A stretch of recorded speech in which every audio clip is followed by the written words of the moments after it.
Are we letting the world erase Christmas right before our very eyes?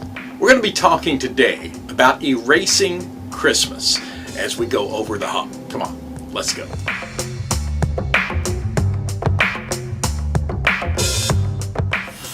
Those of you who know me well know that the time period between about Thanksgiving and the first of the year is my favorite time of the year.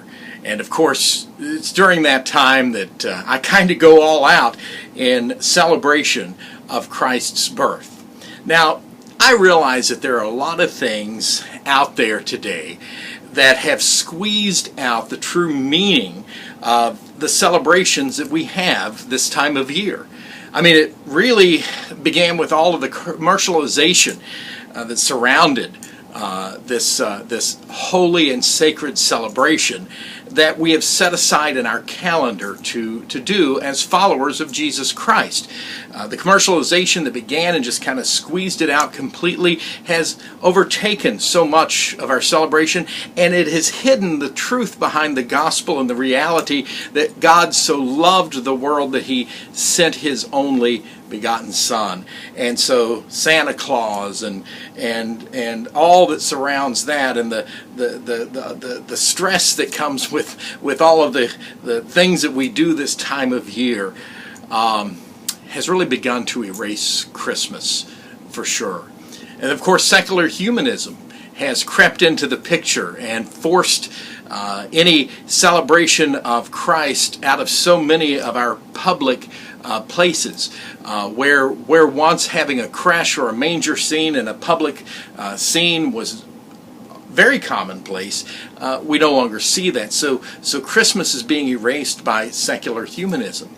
And even among some of the devoted followers of Jesus Christ, there has been a recognition, and I agree with them, that in all probability, December the 25th was not when our Savior was born, though there exists a possibility that it was. But I realize, and I agree for the most part, that most theologians think that it was somewhere in the month of September. The point is, we're not celebrating a day. The fact that it had pagan roots, this December 25th time, doesn't bother me, simply because we live in a pagan culture. 24/7, there are roots of paganism that are all around us. But I think it's appropriate, I think it's proper that we do take time to stop and to thank God. Just as at Thanksgiving we thank Him for all of His provision, this time of year we thank Him for the most important provision known to mankind that separated history, and that was the giving of His Son, that Christ would come in the form of a baby born of a virgin and laid in a manger.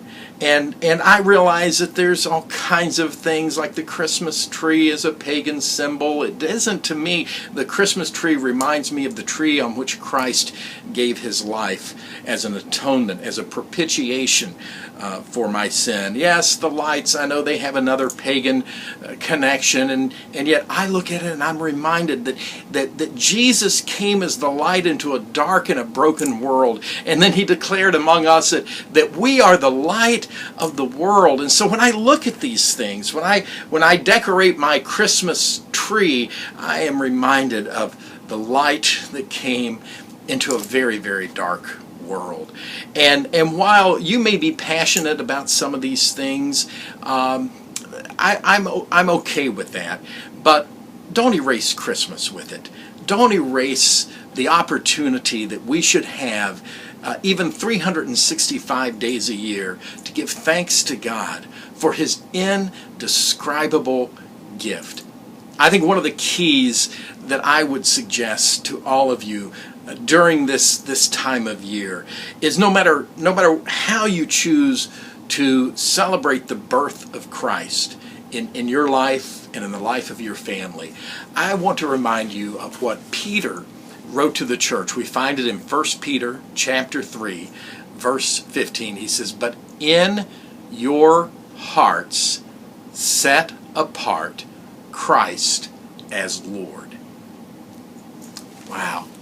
In your hearts, set apart Christ as Lord. In your hearts, be reminded with every Christmas carol you hear, with every sign of the birth of Christ that you see, with every reminder that this is the Christmas season in our lives. Set apart Christ as Lord, that He's in charge, that He is the ruler of your life, of your heart, and that He's going to be the ruler in your home. Set apart Christ as Lord, and be ready. Peter says, be ready to give anybody some hope that is in you. Be ready to share the hope of Christ with anyone. Yes, I believe that a lot of things are being done to erase Christmas. But I believe that as followers of Jesus Christ, we have a rare opportunity to make sure that even though we may realize that there is a lot out there calling itself Christmas that really is not of Christ, we have the greatest opportunity during this time of year to tell everyone the gospel of Jesus Christ. For God so loved the world that He gave His only begotten Son, that whoever would believe in Him would not perish, but would have everlasting life. So wherever I go this time of year, I say, Merry Christmas.